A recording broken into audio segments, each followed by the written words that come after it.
Graça e paz, irmãos.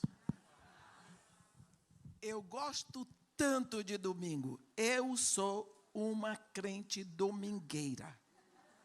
Eu gosto de domingo, porque domingo é o primeiro dia da semana. Até o Pai ressuscitou o seu Filho no primeiro dia da semana. Eu gosto dessa reunião, eu gosto dessa congregação, eu gosto desse povo que acorda de manhã se arrumando. Eu vou para a igreja, hoje é dia de culto, hoje eu vou encontrar com meus irmãos, hoje nós vamos cantar, hoje nós vamos dançar, hoje nós vamos ofertar, hoje nós vamos receber, hoje nós vamos... Eu gosto de domingo. Mas eu vou deixar de conversa e vou pedir a vocês para abrirem a Bíblia no capítulo 16. Né? No capítulo 16 do livro de Êxodo. Vamos lá.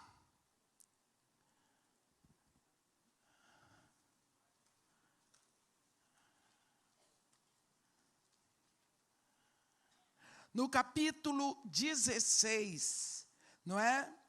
Nós vemos Deus levando o povo de Israel, eu vou dizer mais ou menos o que está acontecendo ali, tirando do Egito. E no capítulo 16, chega o momento em que Deus leva o povo a uma situação que é muito atual. Eu tenho ouvido com mais frequência hoje uma apostasia. Os inimigos de Deus irem para a mídia para dizerem que a Bíblia tem que ser atualizada. Eles nem sabem o que é Bíblia, porque Bíblia é o plural de Biblium. Aí eles dizem assim, a Bíblia é um livro. A Bíblia não é um livro, a Bíblia são livros. Bíblia é o plural de Biblium, do grego, significa livros. A palavra de Deus não é obsoleta, ela é absoluta. Porque Deus não é o Deus que foi e nem o Deus que será. O nome dele é Eu Sou. Deus é. Então a sua palavra é. Nós vemos Deus tirar o povo do Egito no capítulo 12. Deus ordena a Páscoa, vão. A Bíblia diz que começa então, no capítulo 14 de Êxodo, a perseguição. Quando Deus abre o mar para o seu povo Israel passar, nós podemos imaginar o que seja isso. Nós já ouvimos tanto, alguns desde pequenos da escola dominical, ouviram que Deus abriu o mar para o povo de Israel passar. Por mais incrível que pareça para os outros, nós cremos nisso. Nós cremos antes que a ciência provasse, mas hoje a ciência já provou. Que encontraram na profundidade do Mar Vermelho restos de carruagens e de arreios de cavalos e tudo mais. Está lá do tempo do Êxodo. E quando eles, então, atravessam o Mar Vermelho, que eles chegam do outro lado, a grande celebração. Porque Deus tinha dito para Moisés, diz a Faraó que deixe o meu povo sair para me servir, quer dizer, para me adorar. Foi quando o Faraó disse que não, eu não vou deixar o povo adorar. Ele chegou no ponto pior, porque ele proibiu a adoração. Deus nunca vai admitir que ninguém proíba dele ser adorado. Então, Deus disse, é assim? Então, eles vão adorar sim, todos juntos, fora do Egito, sim, do outro lado do mar.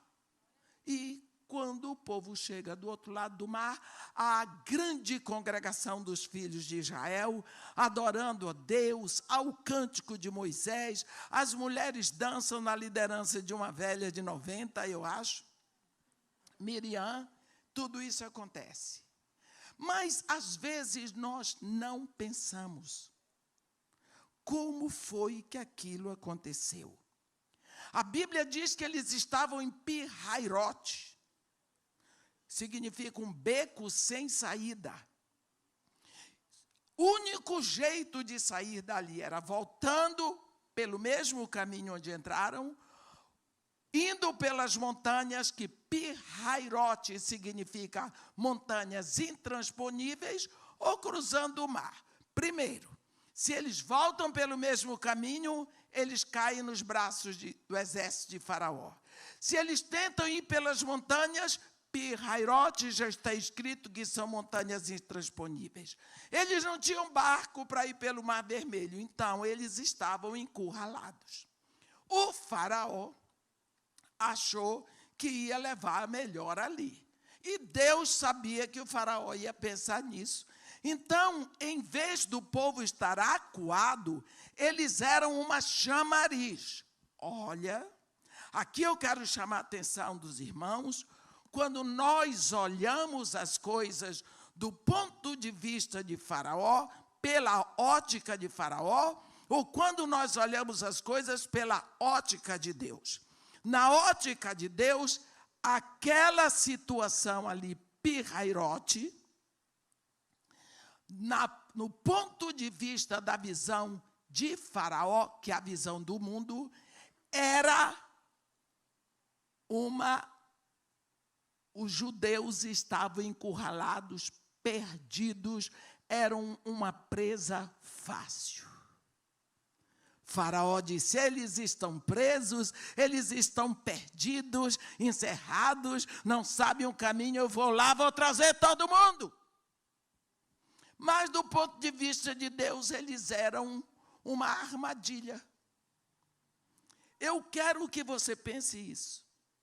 Aquela situação difícil que você está, que você pensa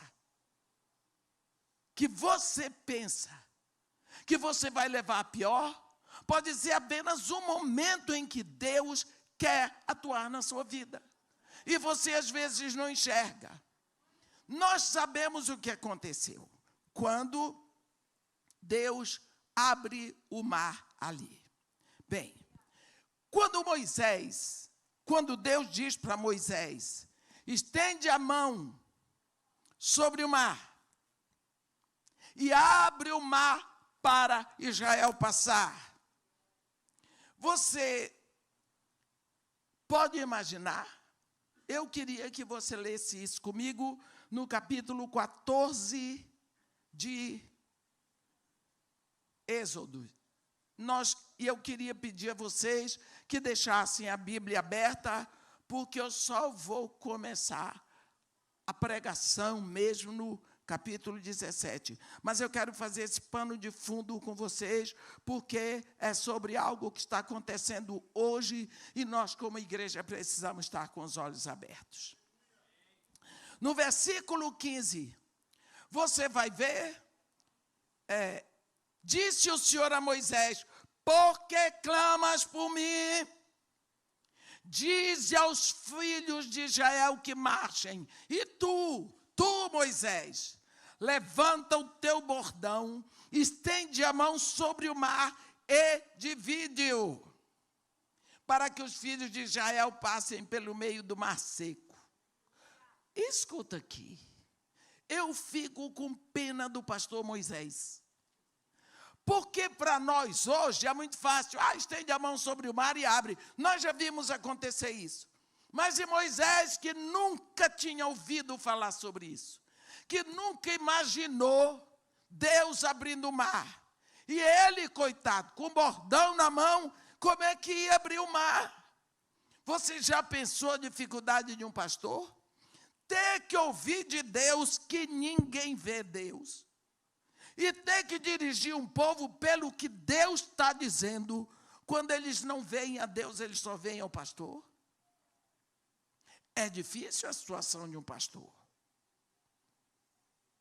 Olha o pobre do pastor Moisés. Mas Deus disse para ele, olha o pobre do Moisés, estendendo o bordão, tremendo, pagando o maior mico.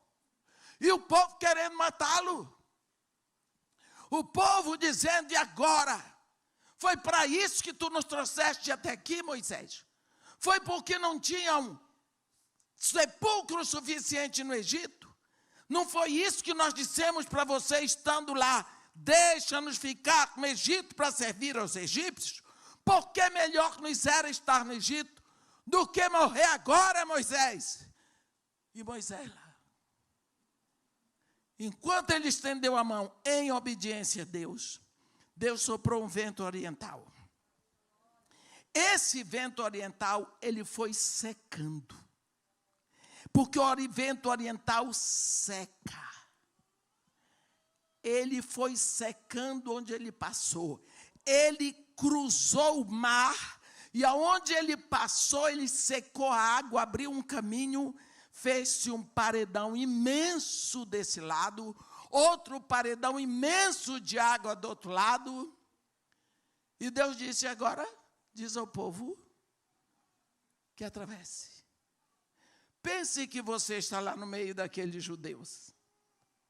Você sabe o que é atravessar por um caminho aberto no mar? Às vezes nós pensamos, mas foi fácil, eles correram. No meio do mar tem crateras, no meio do mar tem muita pedra, tem muita rocha, tem muita lama. Com 2 paredões de água que podiam descer sobre eles, velhos, moços, crianças, mulheres grávidas, de trouxas, com as trouxas nas costas. E o que é mais difícil? Com medo, com seus rebanhos. Esse povo atravessou. Quem já foi naquele lugar sabe, meus irmãos, a gente fica do lado de cá e a gente não vê o outro lado, porque é o mar. Eu penso tanto nisso. Todas as vezes que eu fui ao Egito, eu fico ali pensando naquele povo, correndo, pegando suas crianças, chorando, clamando, amedrontados, sem dormir, cansados. Quando eles chegam do outro lado, eles olham e eles viram o caminho aberto no mar, mas eles perceberam que o exército vinha atrás deles. O pânico deles foi vencido por outro pânico, quando eles viram os 2 paredões se derramando no lugar aonde eles tinham passado. E naquele lugar, Deus eliminou o exército de Faraó. Daqui a pouco você pensa o silêncio, e aquele povo vendo corpos de cavalos e de soldados boiando no mar. Aquele povo explodiu num culto. Primeiro culto congregacional da terra para os céus. Porque até aquela época o culto era doméstico só. Agora Deus recebia o culto de uma congregação, um culto de gratidão. Moisés fez um discurso tão lindo de gratidão que se transformou no cântico de Moisés. Passou o momento, acabou, exército de Faraó já não existe mais, mas eles atravessaram para o outro lado, onde nunca Moisés tinha estado. E agora, para onde nós vamos? Qual é a direção da terra prometida? Vocês lembram que quando eles tinham saído do Egito, a Bíblia diz que eles saíram de Sucote. Quando chegaram a Etã, que era a entrada do deserto, Deus disse para ele, Moisés diz ao filho de Israel que voltem e se acampam em Pi-Hairote. Quer dizer, o caminho que Moisés ia tomar era o outro, do lado de cá. Agora ele está do lado de lá. Como é que Moisés faz? Deus diz, ei, eu tirei meu povo do Egito. Eu desci para tirar o meu povo do Egito, da casa da escravidão, e levá-lo à terra que mana leite e mel. Por isso, eu vou levar. Deus põe uma nuvem durante o dia para cobrir o povo, por causa do sol do deserto. E durante a noite, um pilar de fogo. O que foi que acontece agora, quando eles chegam lá? Eles andam, chegam com muita sede a um lugar, quando eles viram água, eles caíram com tudo. Gritaram, a água era amarga. Então, Mara. Aí, que Deus dá a direção para Moisés, mostrou para ele um galho de árvore. Ele pegou, tocou as árvores e curou. E ali Deus vai se revelar a ele com o primeiro nome, agora no deserto, eu sou Jeová Rafá, eu sou o Senhor que te cura. Porque Deus foi se dando a conhecer à nação Israel, pouco a pouco, através de nomes. Porque nome significa atributo, personalidade. Tudo bem. Só que dali, eles vão na direção de Refidim. Quando eles chegam em Refidim, entra o capítulo 17. Quando eles chegam lá, havia água? Não, nem amarga, só haviam rochas. Capítulo 17, agora nós vamos começar a pregação. Capítulo 17 de Êxodo. Versículo 4. Então clamou Moisés ao Senhor, que farei a este povo? Só lhe resta apedrejar-me, porque não havia água, só existiam rochas. Rapidinho. Respondeu o Senhor a Moisés, passa adiante do povo e toma contigo alguns dos anciãos de Israel, leva contigo em mão o bordão com que feriste o rio e vai. Eis que estarei ali diante de ti sobre a rocha em Horebe. Ferirás a rocha e dela sairá água e o povo beberá. Moisés assim o fez na presença dos anciãos de Israel.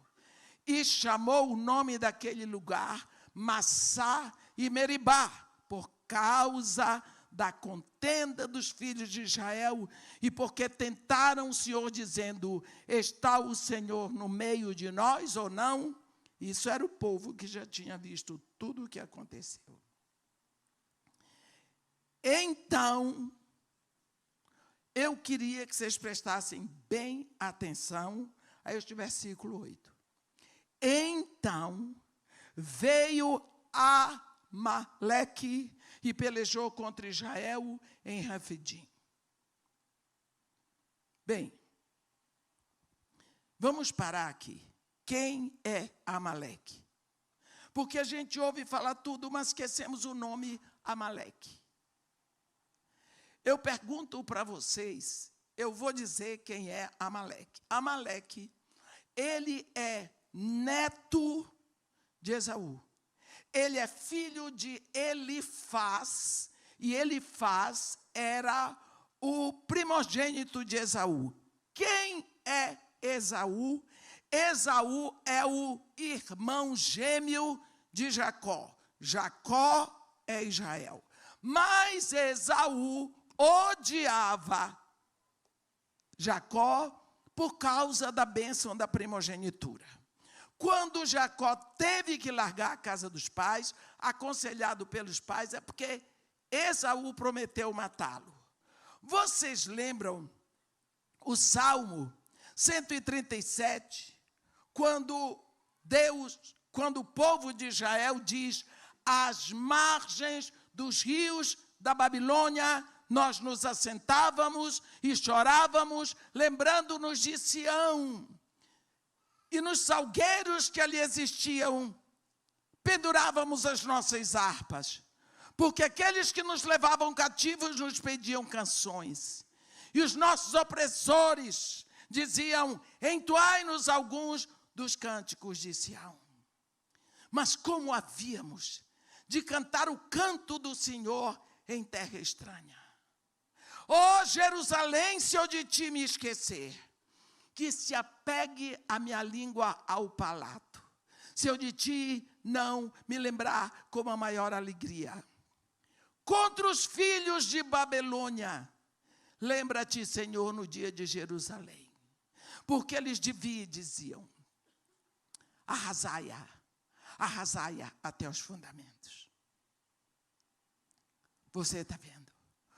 Feliz os filhos de Amon, que te derem um pago. Feliz aqueles que pegarem os teus filhos e esmagá-los contra a pedra. Você sabe quem aplaudia os babilônios que levavam Israel cativos? Vocês sabem quem aplaudia, quem ajudava, quem festejava? Era o povo de Esaú, porque eles tinham ódio de Israel. Pois é, este neto de Esaú, Amaleque, forma uma população que está no deserto, ali naquela região, na direção da península do Sinai. Eu quero perguntar para os meus irmãos: quem era esse povo de Israel que estava aqui? Como era esse povo? Esse povo era um povo que tinha sido cativo no Egito, uma descendência de 400 anos. Eles estavam cansados. Eles estavam fatigados, sujos, mulambentos, fracos, sem dormir, pouca comida, andrajosos, carregando trouxa, mulheres idosas, homens idosos, crianças, mulheres grávidas. Era um povo andrajoso, meus irmãos. Uma comunidade triste. Eles não ofereciam nenhuma resistência para ninguém. Eles não eram um perigo para ninguém. Eles não tinham armas. Eles não tinham exército. Eles não tinham generais. Eles não tinham nada. Então, agora que eles chegam em Rafidim, quem é que vem para matá-los, para exterminá-los? Amaleque. Amaleque olhou para Israel e disse: vou matar todos até o último. Por quê? Fácil. Fácil. Vou lá, vou matar tudo. Não saiu tudo do Egito, então vou matar todinhos, um a um. Então, primeiro plano de Amaleque é o extermínio total de judeus.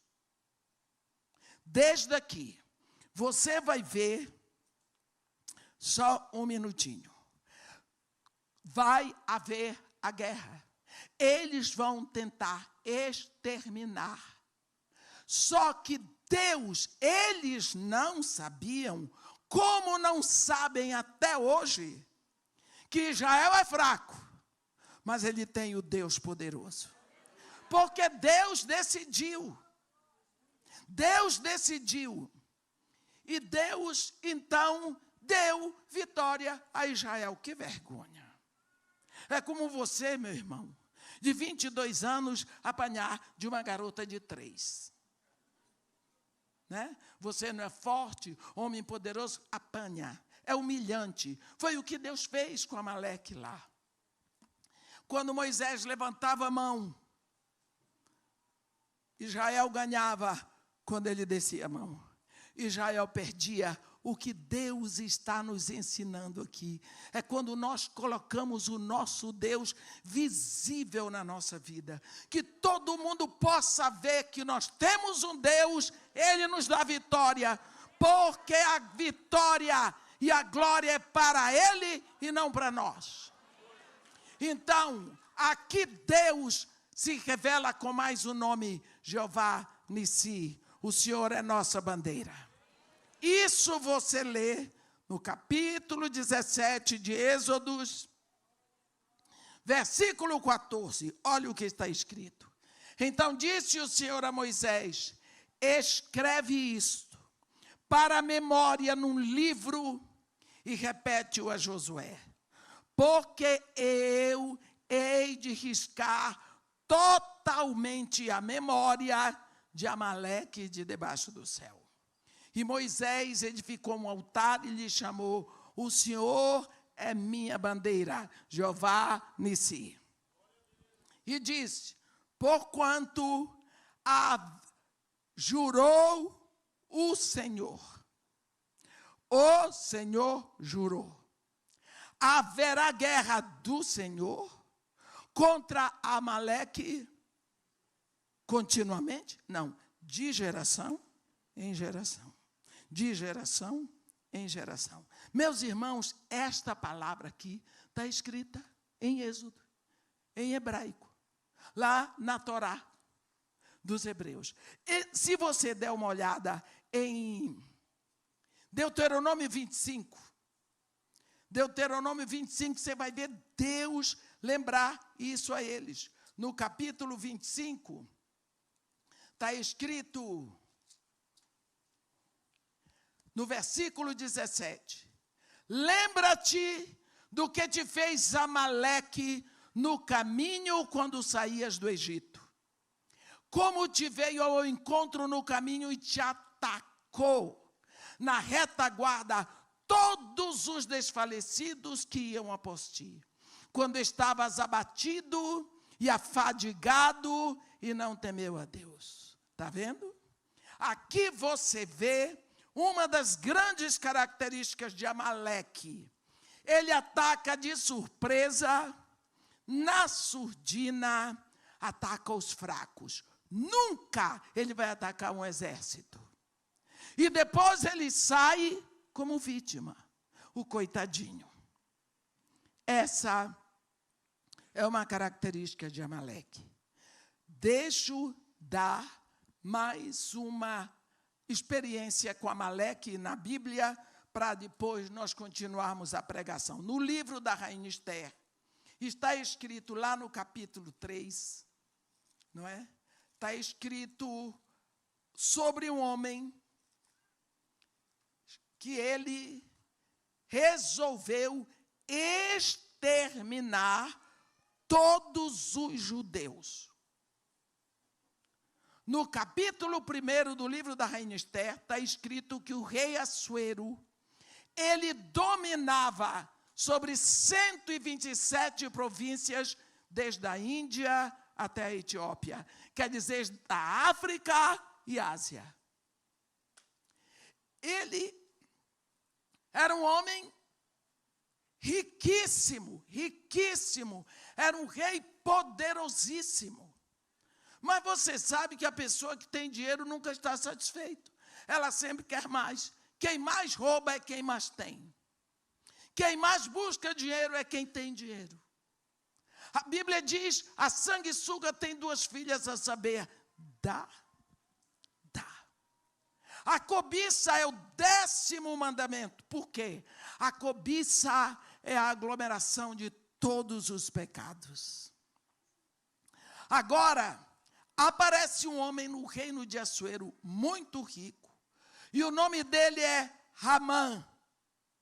Ele oferece ao rei Assuero muito dinheiro, uma quantia incalculável, para que o rei permita que ele mate, que ele extermine todos os judeus. Ele quer matar. Olhe bem, Amaleque, ele não quer derrotar Israel. Amaleque não quer derrotar o povo judeu. Ele quer eliminar todos. Você sabe que no mapa árabe não tem o Estado de Israel. Eles não admitem que haja um judeu vivo. Então, o que foi que aconteceu? O rei Assuero aceitou o dinheiro. No versículo 13 do capítulo 3 do livro da Rainha Esther, olha o que vai acontecer. Enviaram-se as cartas por intermédio dos correios a todas as províncias do rei, para que se destruíssem, matassem e aniquilassem de vez a todos os judeus, moços e velhos, crianças e mulheres em um só dia. No dia 13 do 10º mês, que é o mês de Adar, eles saqueassem os bens. Pronto. O que é que esse povo fez contra Ramã? Nada. Simplesmente ele não pode admitir viver sabendo que tem um judeu vivo, ainda que seja uma criança ou um velho. Tem que matar. Isso não pode acontecer. Quem era Ramã? Capítulo 3 de Esther explica o primeiro versículo. Ele era filho de Hamedata, que era Agagita. Agagita significa descendente de Agag, o rei amalequita do tempo de Saul. Que Deus mandou matar, Saul não matou, trouxe, e quem teve que matar foi Samuel. Você tem uma boa coisa para fazer hoje de tarde, vai ler tudo isso.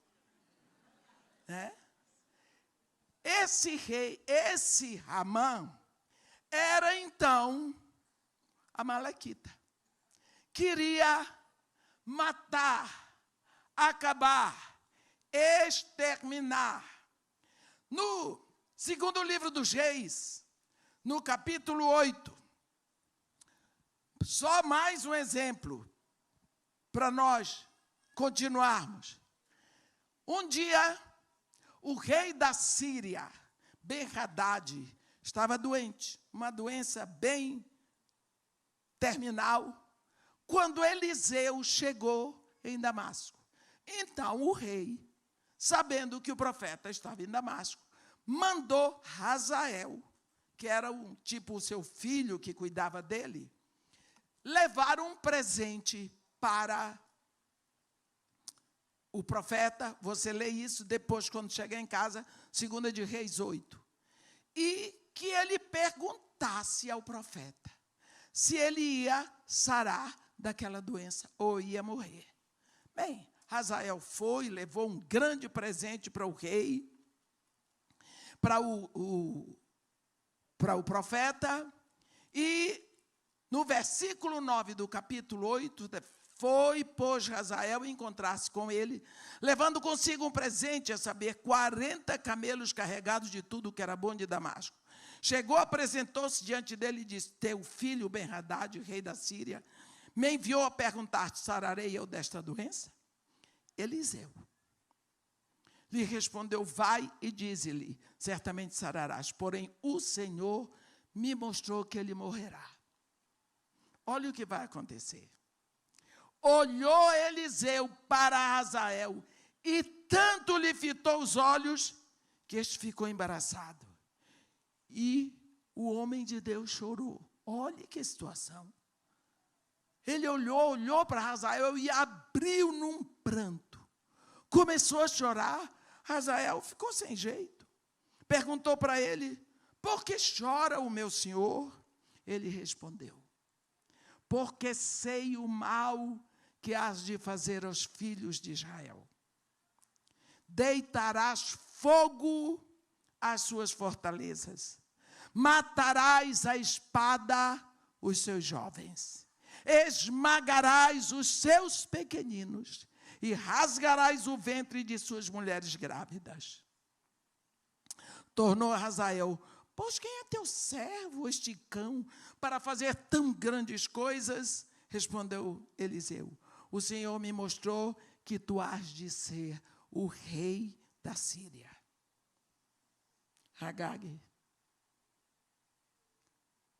ele é descendente de Amaleque. Ele não teve como esperar para começar a fazer isso tudo. Chegou lá, pegou um cobertor, ensopou, jogou em cima de Ben-Hadad, o rei morreu, para ele começar a matança, a destruição. O que eu quero dizer para os irmãos é que é infundado o ódio de Amaleque pelos judeus, porque tem um espírito que se move desde que Israel sai do cativeiro.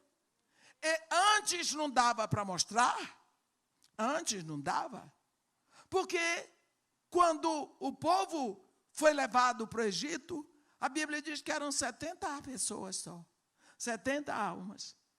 Mas agora que eles saem já um povo numeroso, então vem essa população, esse povo Amaleque, os amalequitas, pronto para matá-los, para exterminá-los. Por quê? Não sei, mas tem que matar.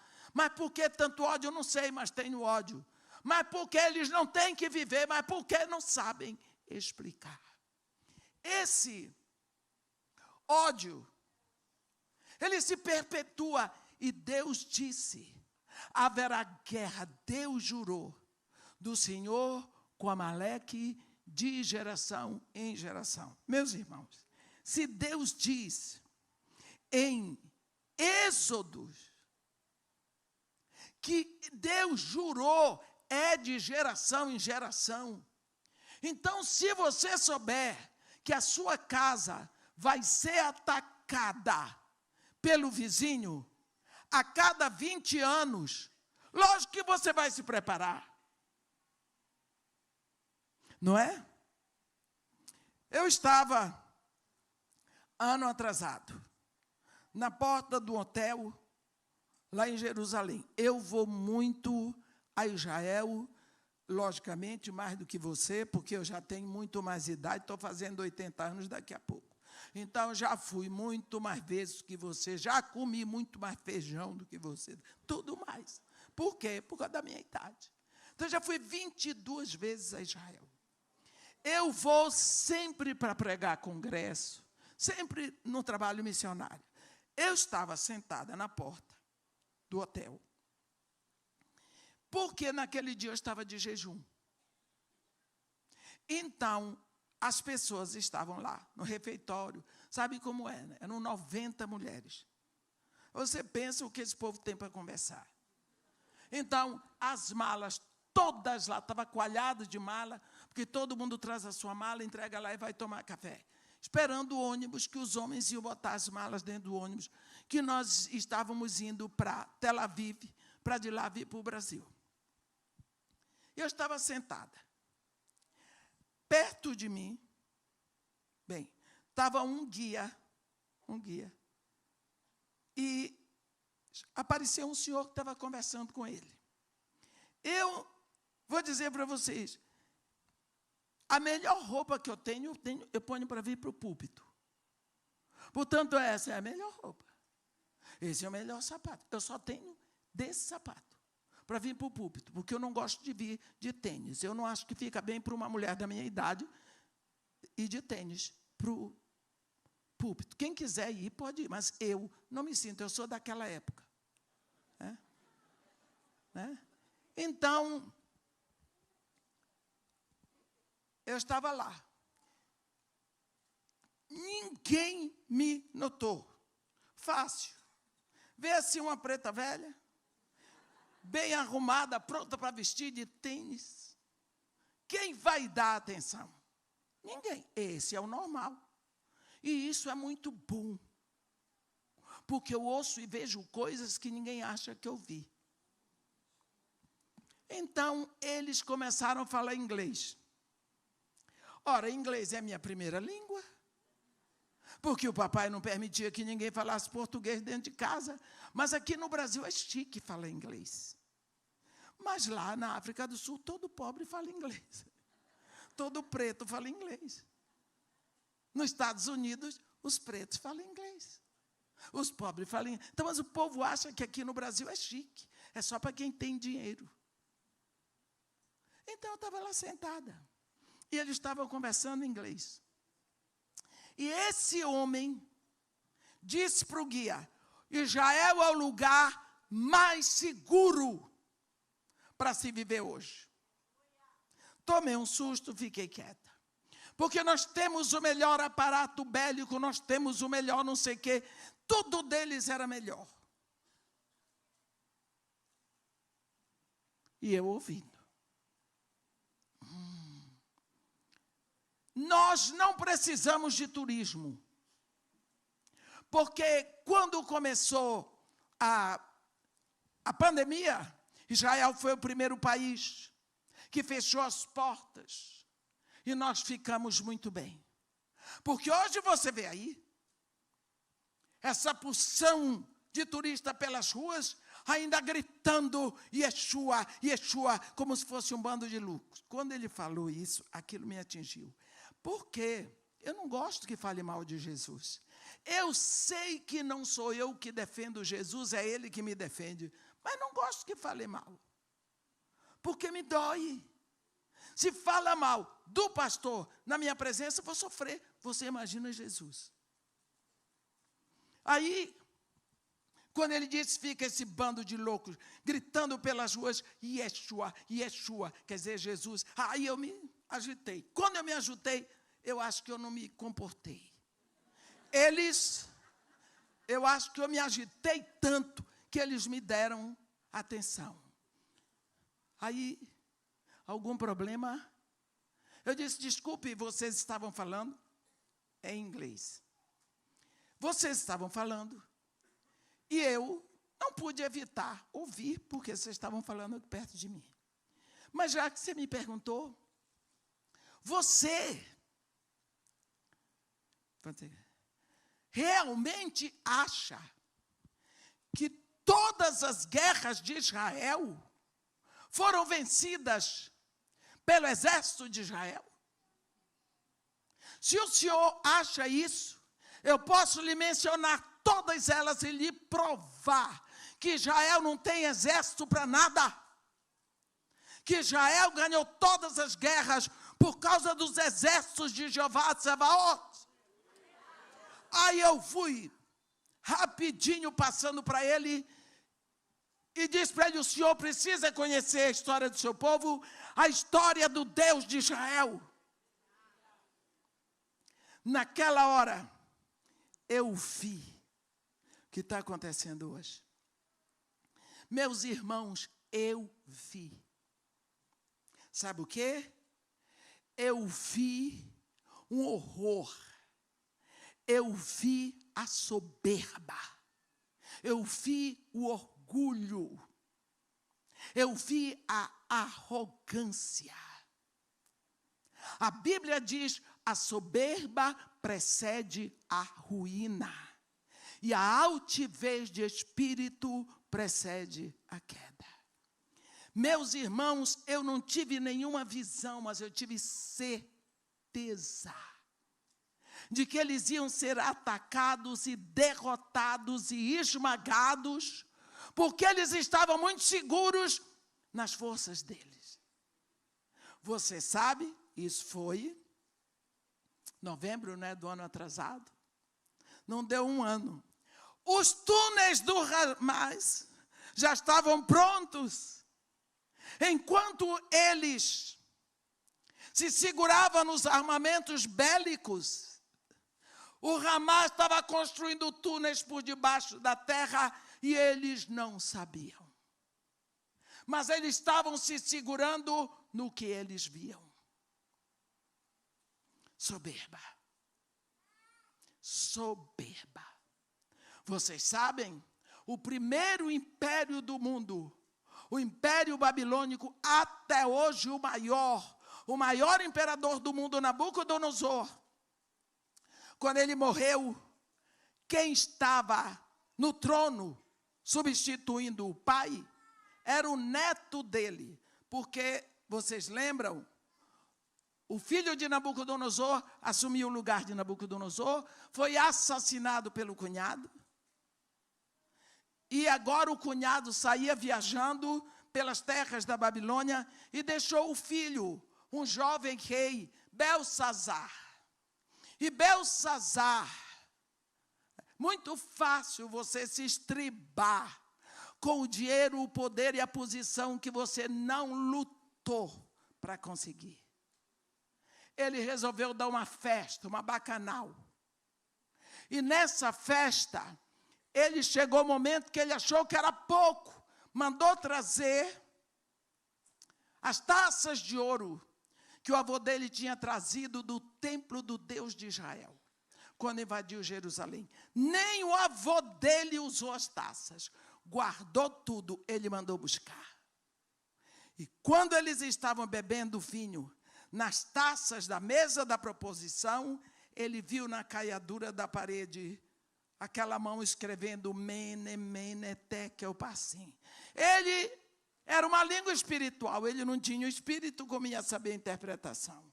Virou, mexeu, até que apareceu a avó dele e disse: meu neto, aqui nessa terra tem um homem que tem o espírito dos deuses, chamado Daniel. Daniel entrou, deu-lhe uma lapada. Daniel deu-lhe uma bronca. Leia no livro do profeta Daniel. Deu-lhe, se Belsazar não tivesse numa situação tão difícil, ele tinha matado Daniel naquela hora. Enquanto Belsazar estava dando a bacanal dele, o coronel do Império Medo-Persa já tinha fechado as comportas do Eufrates para liberar os canais de entrada de água na Babilônia. O exército Medo-Persa já estava dentro da Babilônia. Foi o que aconteceu com Israel. Enquanto eles estavam fazendo a grande passeata gay, que não tem nada a ver com o cristianismo, enquanto eles estavam fazendo o grande baile rave, que também não tem nada a ver com o reino de Deus, o Hamas estava todo pronto para atacar, sempre de surpresa, como todo amalequita. E eles estavam se estribando no orgulho, na soberba deles. Foram atacados porque falta de vigilância. Falta de vigilância. Ora, se Deus jurou haver a guerra do Senhor contra Amaleque de geração em geração, você tem que esperar, porque passarão os céus e a terra, mas a palavra de Deus não passará. Eles não vigiaram. Eles não vigiaram. Foram atacados, humilhados, envergonhados. Estão aí lutando, mas o prejuízo que tiveram é irreversível. Cadê o país mais seguro que existe por causa das suas armas? Cadê o poderio bélico? Quando os Estados Unidos, também na soberba, achava que ninguém o atacaria, foi atacado no coração financeiro, nas Torres Gêmeas. Quando o Japão, também na soberba, achou que ele tinha conseguido a melhor tecnologia, nós construímos prédios a provas de terremoto. Estamos livres dos terremotos. Veio um terremoto lá do fundo do mar, o tsunami arrebentou com eles. Olha, meus irmãos, a soberba, o orgulho, ele cega. E quantas vezes você está seguro no seu dinheiro, nos seus títulos, nas suas posses, e você esquece que você está cego para o que Jesus disse, as últimas parábolas que Jesus pregou, os últimos ensinamentos de Jesus vigilância. Vigilância. Será que nós estamos vigiando? Quanto tempo você pensa o que está acontecendo em sua volta? Por que está acontecendo? Ora, se você diz como filho de Deus, que é Deus que cria todas as coisas, você sabe que homem não sabe fazer filho, nem mulher sabe fazer filho. Um homem e uma mulher se deitam, mas quem faz o filho é Deus. Então, se você sabe disso, por que você não vigia, sabendo que Deus deixou para fabricar você, nesse último tempo, para você ser a igreja do século 21? O que será que Deus está falando com você, que não guardou Aristóteles, nem Sócrates, nem Platão, nem mesmo Paulo ou Pedro para esse último momento, mas escolheu você? Será que Deus não está levando você em alta consideração? Olhe, Deus não muda e Deus não vai mudar. O plano de Deus é perfeito. Você tem a unção, você tem o conhecimento. Como foi que Deus começou a criação? Está lá, Gênesis 1, a partir do versículo 1. No princípio, criou Deus os céus e a terra. A terra era sem forma, era vazia, havia trevas sobre a superfície do abismo, o Espírito de Deus pairava sobre a superfície das águas. O que acontecia? Nada. O Espírito de Deus cobria o caos. Nada acontecia. Por quê? Deus está falando alto conosco. Aqui, está o caos. A terra sem forma. A terra é vazia. Tem trevas. Mas o Espírito de Deus está cobrindo. Mas não acontece nada. Por quê? Porque falta a palavra.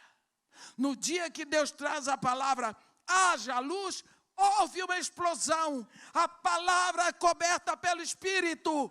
O caos foi embora. O cosmos começou. A criação, houve a explosão da criação. Por quê? Palavra mais Espírito é igual a vida. Acabou. No ventre de Maria, estava lá o ventre sem forma, vazio. Era uma virgem. O anjo foi lá e disse: terás um filho. Caiu a palavra. Cadê o Espírito? Não aconteceu nada. Ela disse: como se fará isso? Não tenho relação com nenhum homem. Ele disse: fácil, fácil, Maria. A palavra está no teu ventre. O Espírito Santo te cobrirá. E o ente que de ti nascer será chamado Filho do Altíssimo. Ela disse: eis aqui a serva do Senhor. Faça-se em mim segundo a sua palavra. O Espírito cobriu, explosão de vida, Jesus. Porque a palavra estava lá. Veio o Espírito. Os discípulos de Jesus estudaram a palavra com Jesus. Sabe quem é Jesus? Deus visível. Deus palpável. Deus possível. No capítulo 14 de João, ele diz para Filipe, quem vê a mim vê o Pai. Então Jesus é Deus vestido de homem. Pense se Deus ensinando a sua palavra para aqueles discípulos.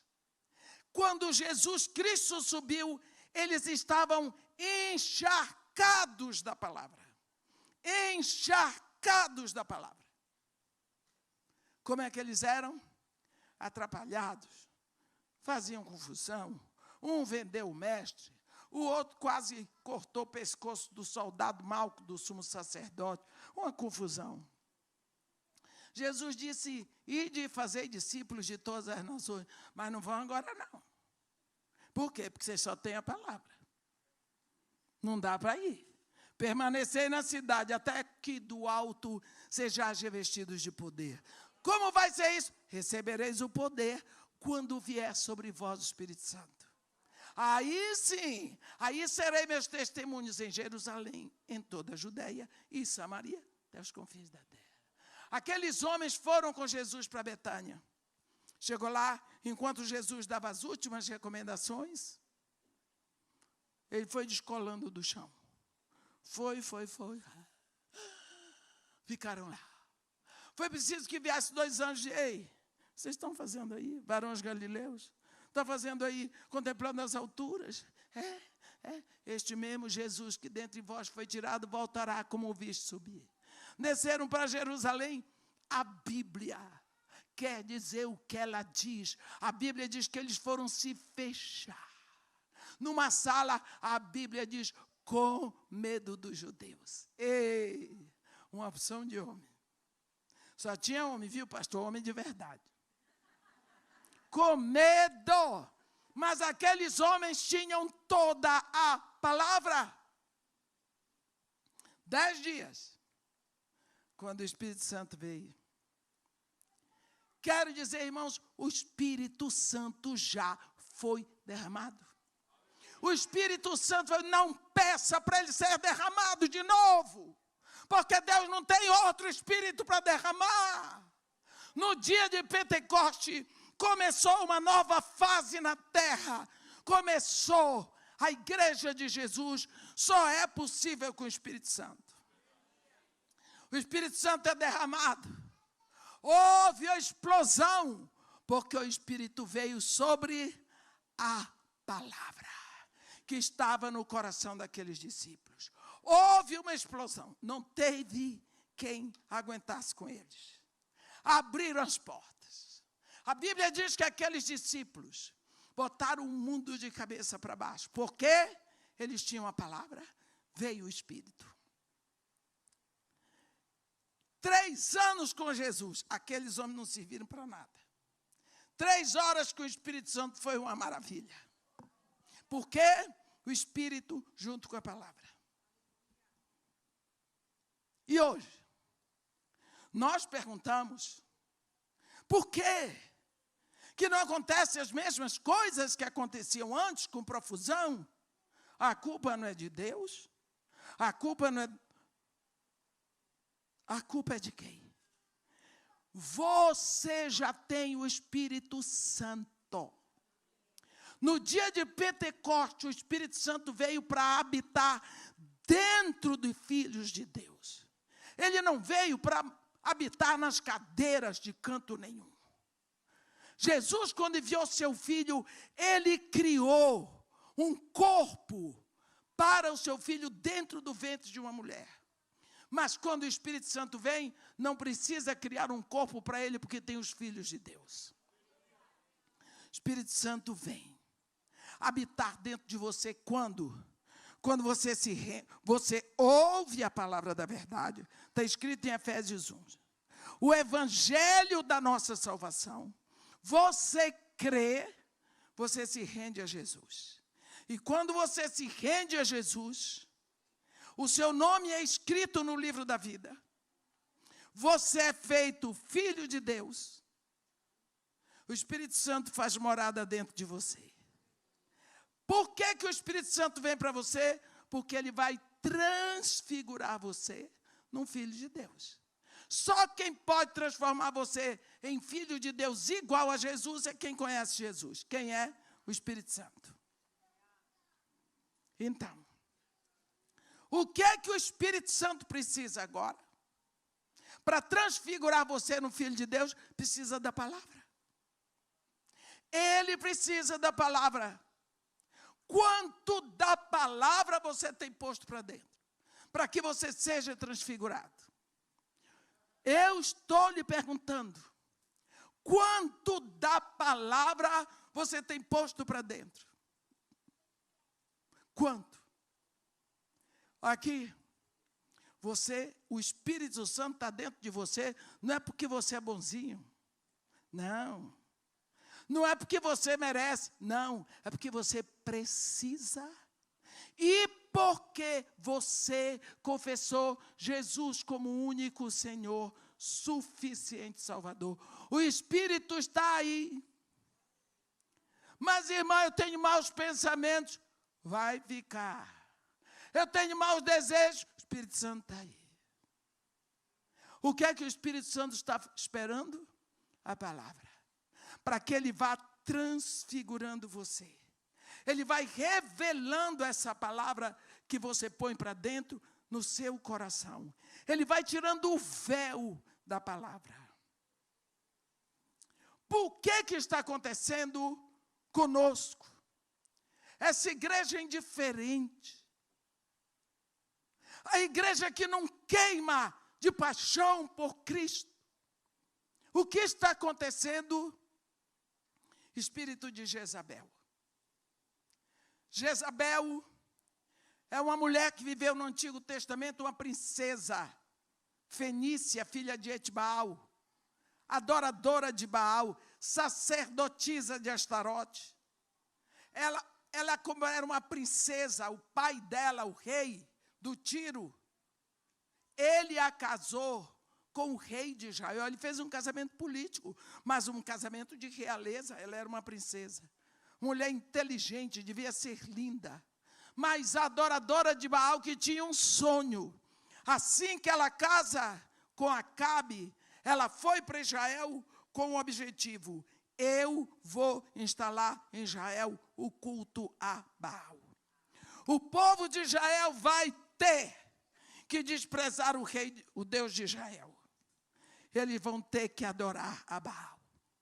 Só tem um jeito.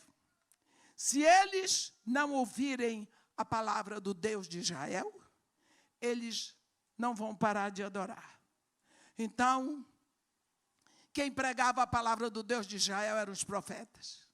Então, ela ordenou a matança de todos os profetas de Deus, para que o povo não ouvisse a palavra de Deus. Está vendo? Para que o povo não ouvisse a palavra de Deus. E dessa forma, ela estabeleceu o culto a Baal. Esse espírito que se moveu em Jezabel já estava na igreja em Tiátira. Quando Jesus Cristo dita a carta à igreja de Tiátira, ele diz: tenho, porém, contra ti o tolerares que esta mulher, Jezabel, que a si mesma se denomina profetisa e não apenas ensine, mas seduza os meus servos a comerem comida sacrificada aos ídolos. Está vendo? Esse espírito de silenciamento da palavra de Deus é quase palpável na igreja de hoje. Fazemos tanta coisa. Cadê a palavra de Deus? A palavra de Deus é a palavra que está escrita na Bíblia, porque esta palavra aqui é gerada no coração de Deus. Quanto desta palavra nós temos posto para dentro? Quanto tempo você tem gasto com a palavra de Deus, meu irmão? O espírito de Jezabel, ele tira o prazer pela leitura bíblica.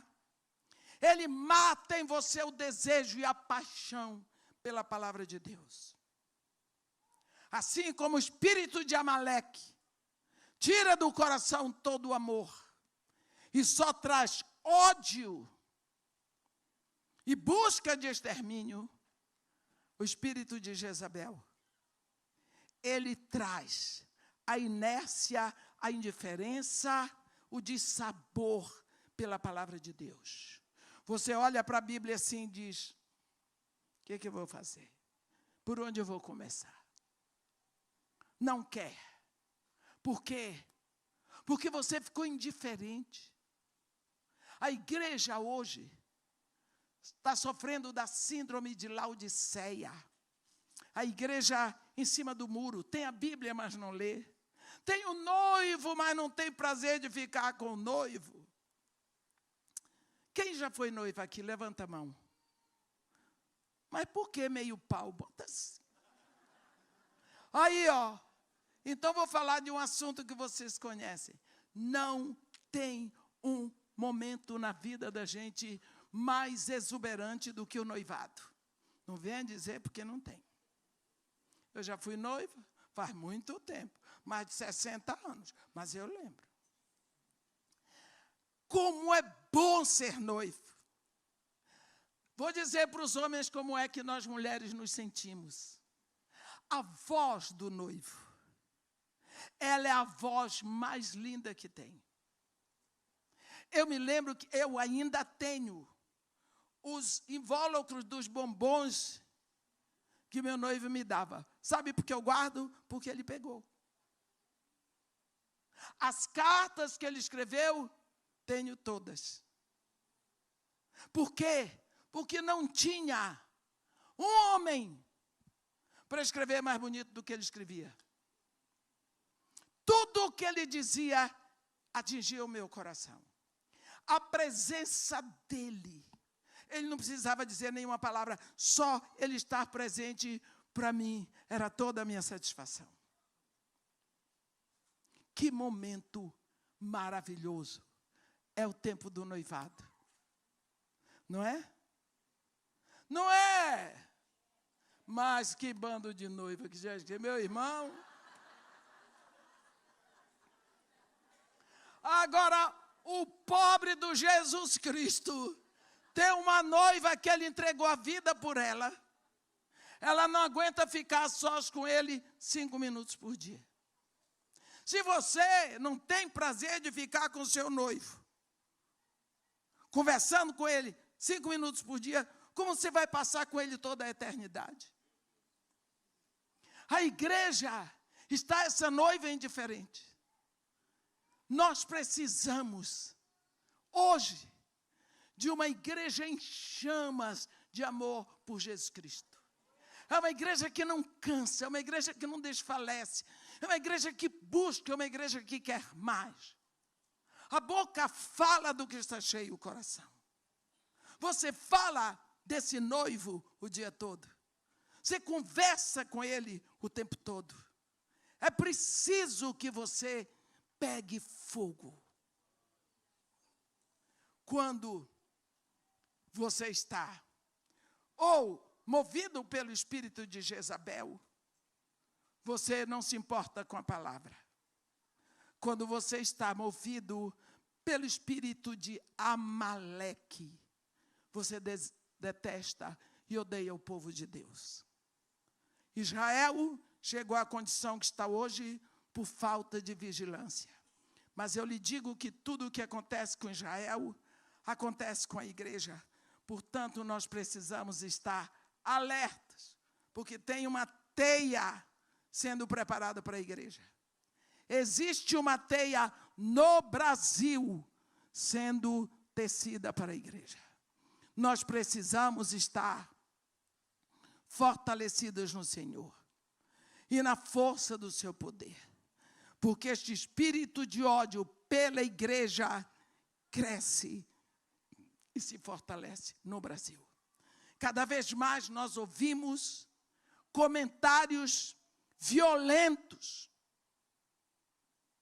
Crente não devia existir. Quantas vezes? Essa raça de evangélicos. Que tal? Isso não é ódio pela igreja? Portanto, quando chegamos a esse ponto, abra os seus olhos. Vigilância, porque nós estamos lá no final. Os últimos dias, está escrito em Atos 2, começaram no dia de Pentecostes. Nós estamos 2000 anos depois. Portanto, vamos abrir os nossos olhos. Dá uma olhadinha hoje de sobremesa. Senta, tenha um tempo com a sua Bíblia. Leia, desde o capítulo 12 de Êxodo. Estude, procure ver esse espírito que está se movendo diante dos nossos olhos. O espírito de Amaleque, atormentando todas as vezes o povo de Deus. Esse mesmo espírito, com outro nome, tem atormentado a igreja. Amém? Que Deus nos abençoe e nos guarde. Que faça resplandecer seu rosto sobre nós. E tenha misericórdia de todos nós. Amém.